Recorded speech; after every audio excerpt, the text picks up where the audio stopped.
Je m'appelle Louis, j'ai 22 ans, je suis apprenti au CFA des chefs pour un CAP en 1 an et je suis apprenti au Royal Monceau Raffles Paris. Moi c'est Mélodie, j'ai 29 ans et je viens de finir ma première année de CAP en 1 an, CAP cuisine. Je m'appelle Manon, j'ai 27 ans, je suis apprentie au CFA des chefs et je travaille à l'hôpital privé d'Aix en cuisine. Voilà. Thierry Huguet, apprenti établissement Corian Le Clos d'Ypres à Lyon. Alors moi c'est Théophile, je suis apprenti au CFA des chefs depuis presque 8 mois maintenant, donc au Novotel Vaugirard avec comme chef Felipe. Arthur Laurentier, 22 ans, apprenti du chef Midi depuis 1 an, ça fait 1 an. Et Bordeaux représente toujours. Je m'appelle Alice, je suis apprentie cette année au Novotel Montparnasse. Je me présente, je m'appelle Sidi Diakité, j'ai 31 ans, je suis en CAP pâtisserie chez Le Nôtre. Je m'appelle Sarah, je suis apprentie pâtissière, donc je suis le CAP en 1 an avec le CFA des chefs. Je suis mon cursus à l'école Le Nôtre à Rungis et mon entreprise d'accueil c'est Sodexo à Levallois-Perret. Je m'appelle Edwige Martinez, je suis étudiante donc, en CAP pâtisserie. Je m'appelle Célie Dembélé, j'ai 29 ans, je suis en reconversion en pâtisserie. Et je suis en alternance à l'école Le Nôtre. Moi je m'appelle Laura Bambuc, j'ai 20 ans et du coup je suis en pâtisserie et je suis à l'école Le Nôtre en apprentissage et en même temps je suis chez Sodexo Hermès. Je trouve que ça s'est plutôt bien passé. J'ai pu mener à bien la recette que je voulais faire avec mon chef Cédric. Je suis satisfait de ce que j'ai sorti. Moi je suis très content d'avoir accompagné Louis dans cette aventure, qui pour moi lui sera très enrichissante pour la suite de sa carrière. J'étais moins stressée que ce que je pensais et on a réussi à sortir tout ce qu'on voulait, encore mieux que pendant les essais, donc parfait.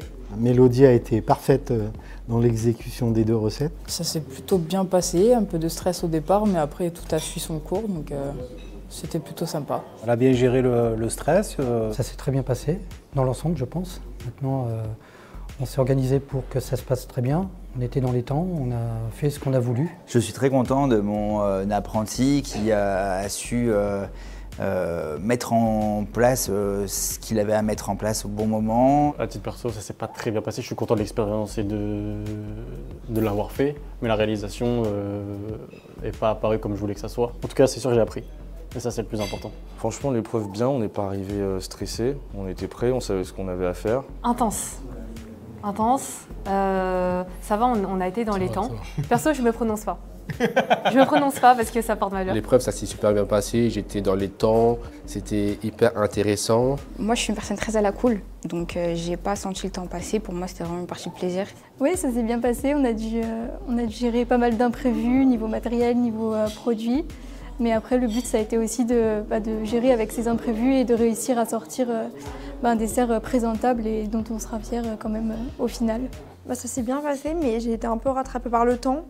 J'ai eu quelques petites difficultés. C'était très rapide, intensif, mais il y avait une bonne ambiance. C'était une bonne expérience à faire, de se mettre dans un concours comme ça. C'est juste la gestion du temps. Après, avec le stress, faut savoir se gérer un petit peu. Nous, on est de Marseille, donc on a voulu ramener Marseille un peu à Paris. Donc on a fait une tarte aioli. C'est un plat emblématique de chez nous qu'on a revisité.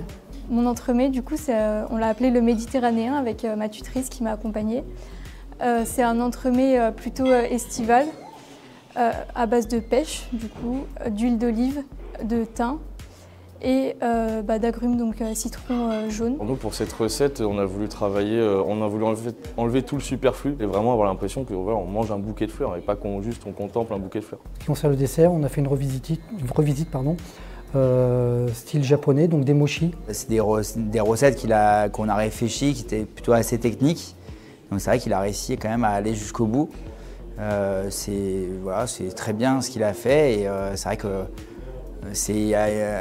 c'est pas forcément ce qu'on apprend aussi à l'école et ça permet aussi d'apprendre d'autres choses. Je pense l'association des goûts, les couleurs, les différentes textures.